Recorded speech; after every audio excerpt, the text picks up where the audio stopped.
Hey everybody, this is Jen. Welcome to my channel and welcome to my journey. So today is the first video that I've done in a while because I had to take a little bit of a break. But we're going to go outside that way and I'm going to show you what the garden's looking like here in July. We've been getting a lot of rain, so there's a lot of stuff that's kind of overgrown and whatnot as far as weeds. But if y'all have been following me, you know I grow a lot of medicinal stuff. And so a lot of the weeds you'll see overgrown in my garden are actually medicinal plants that I'll be harvesting later on this week. So anyway, let's go for a walk. My name is Jen.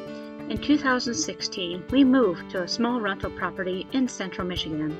Here, I started my journey of organic gardening, making natural remedies, cooking from scratch, and so much more. Welcome to my homestead, and welcome to my journey.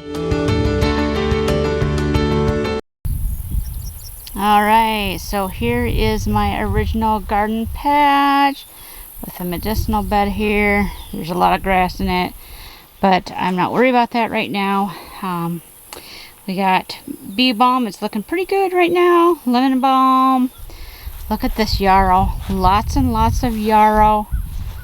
Beautiful stuff. I gotta harvest that soon. My purple coneflower growing there. And then the bushes in the back there have dogwood. So this is a wild lettuce, otherwise known as milk thistle. So it's time to harvest this bad boy because it is in bloom. But this is my tulip bed, so I've been trying to keep it weeded. And also where the stakes are right there, those tall, thin leaves, those are yellow coneflower. They are a bit tricky to grow. They're not as tall as the purple right now because it takes them a couple years to get established, which is why I have them marked. I didn't think they were going to grow back because they weren't growing and growing and growing, and then they started popping out of the ground, and I almost pulled them thinking that they're grass because you could see there's not a lot of difference between the width of the blade of grass and the leaves of the yellow coneflower.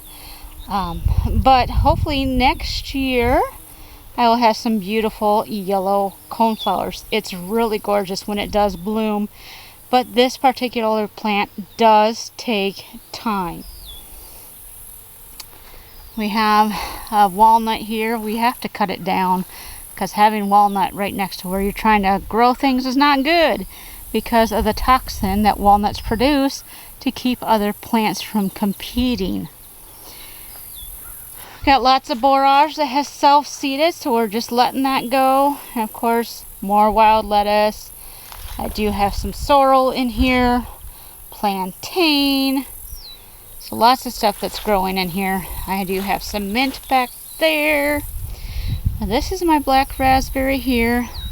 And then on that fence back there, see the tall one? Those are the fall gold raspberries.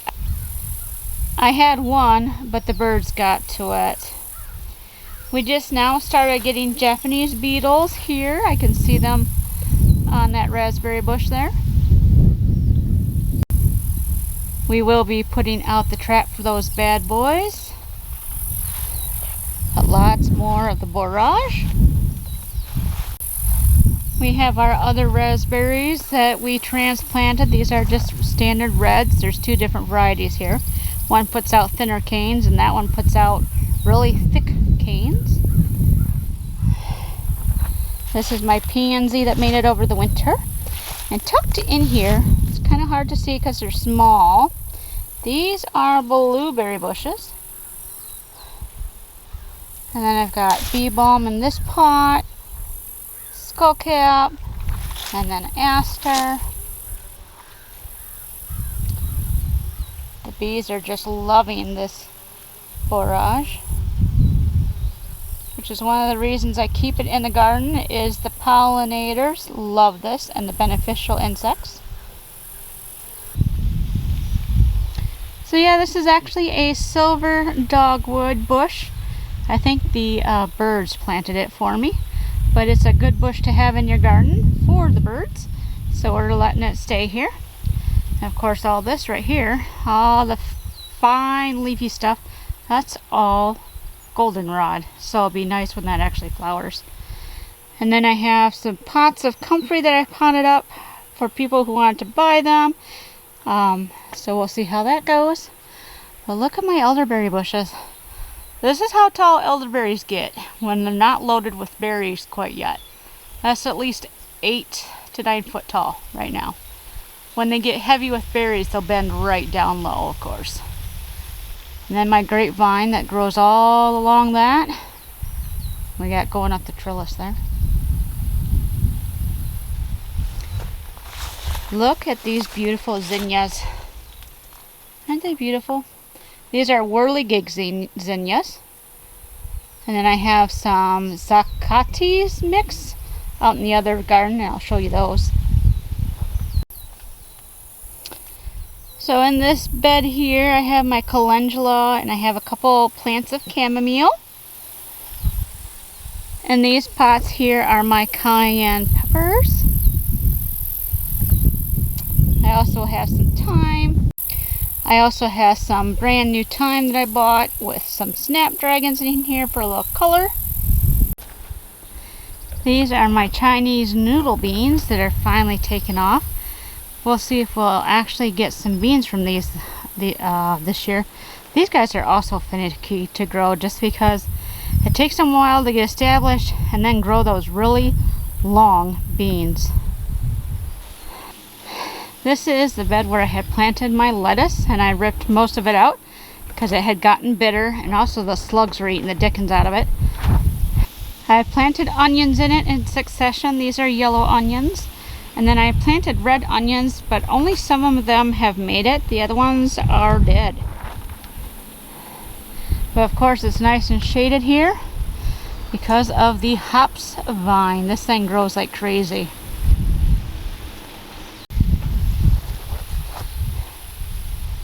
So going through our arbor here, I hope to have some more beans up and going, but they take a while to grow with this weird weather.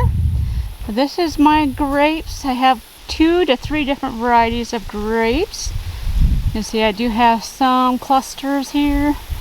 Not a lot, but some clusters. Exciting. And then my original elderberry bushes are back here. Like I said, you can see how tall they get.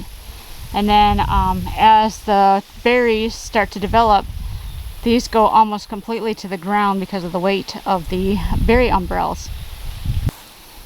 This is one of my new peach trees. This is the second of my new peach trees. And this is the one I put in last year, and this thing is huge. Definitely gonna need pruned again this fall. So this area is going to kind of be like my wild medicinal bed once I get it completely established. I have this big comfrey plant right here. Then I have the wild lettuce, marshmallow, St. John's wort in the back there is the yellow flowers, and catnip are all in here. And they're doing very well. They're a bunch of medicinal herbs. So I'll probably plant a couple more comfrey plants in here just to fill it out really nice. And there was another plant I was going to put in here. I don't remember what it is, but this will be completely like a medicinal wild herb bed once I get done with it. It'll be pretty cool. I'll keep you updated. So this is one of the only garden spots I actually have that I'm tending to, so to speak. I have 2 areas, but this is one of them. And this is my potato bed area. I hoed these up into mounds, rows, and planted potatoes in here, plus some various other plants. Like I have dill, hopefully keep the potato bugs away. I've got some flowers here to bring in the pollinators. And then my borage that's self-seeded. Good plant for pollinators and to keep pests away. So it's doing okay. I just saw today that I have another potato that popped out of the ground there as far as a new plant. But these guys are doing okay. I have some volunteer tomatoes, or potatoes, excuse me, from last year. Got this one here, and then I've got this one that's already flowered. I have quite a few along this bed. Yes, I do have to mow this, but we just got like 2 inches of rain within the last week and a half, so that's why the grass is so tall. On this bed that was supposed to be potatoes, because they really haven't come up, I just planted more chamomile and some other flowers, and of course let the borage do its thing. Same here with this. This is all calendula and some gaillardia. And then these are sweet potatoes that I planted here. And then I've got my zinnias. These are the other type of zinnias. I think it's called zacadias or zaquitas or something like that. Really pretty mix. And then these guys that haven't bloomed yet, these are blue daisies. Unlike other daisies, the blue daisies bloom in the late summer. So getting a closer look at some of these zinnias here. This orange one's really, really pretty. Then we got this one. It's kind of a mix between a cream and a light green. And that one. Of course, that yellow. I had a neighbor who grew a couple different apricots from pits. And so I bought 2, and this is one of them. And I have another one in the other spot of the garden area here. But we'll see how this does. Apricots are one of the few fruit trees that grow true to type when you plant from the pit. So she said these apricots were just delicious. So when these grow, we shall see how they turn out. This is my other small patch of bee balm that I got established out here. I wanted to get a couple different spots of this established because I use this herb a lot, and it's not something you can buy online. And in the other garden where it's at, we got a lot of powdery mildew. So I'm hoping by having a couple of different spots of this plant that I can still harvest some before the powdery mildew. Oh, a wren has come to say hi. We got a couple of wrens that live on the property. This is oregano here. And then my garlic.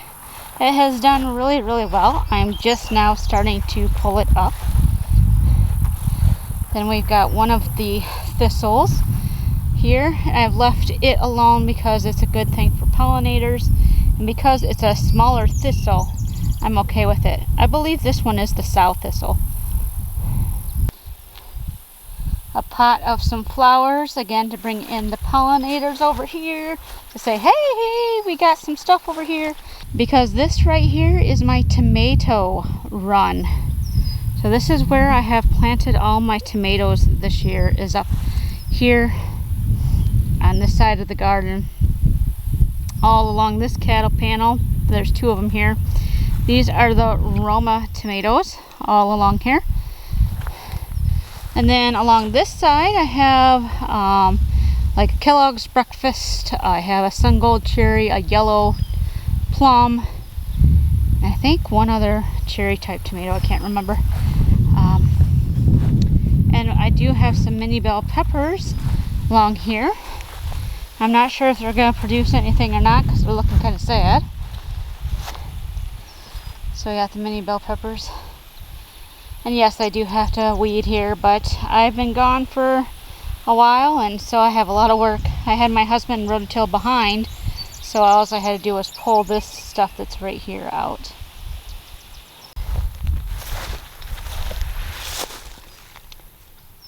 Some of my roses. Aren't they beautiful? I really like this one. It's got a lot of nice roses to it. I believe that's called a teacup variety. Comment down below if you know exactly what type this is. I'm not a rose enthusiast where I know everything there is to know about roses. I just plant them because they're pretty. So we have this one, and we've got quite a few of this color here. These were all gifted to me. Well, most of them, I should say. Most of them were gifted to me by a friend who couldn't grow roses in her yard. And so now I have them. And then I have a few that I was growing myself that I transplanted out here. Look at here. This is a beautiful yellow gold one. Beautiful. So I hope you liked taking this journey through my July garden. It is a bit overgrown, but it is what it is. I'm enjoying how it's producing regardless of the amount of weeds in this area. I have to look at the positive instead of the negative all the time. And if you're struggling with gardening, try that trick. It'll help you enjoy your gardening better. Gardening is a lot of work, but if you can't get to it all, don't beat yourself up. Do what you can and enjoy the fruits of your labor. If you enjoyed this video, make sure to give it a thumbs up and share it with your friends who might need a little inspiration on just getting out there and enjoying their garden, even if it looks a little rough right now. I so do appreciate you being with me on this journey, and if you haven't already, please subscribe below. Love to have you along. There is a lot more to come on this journey. But until next time, I hope wherever you are, you're wonderfully blessed. Bye-bye.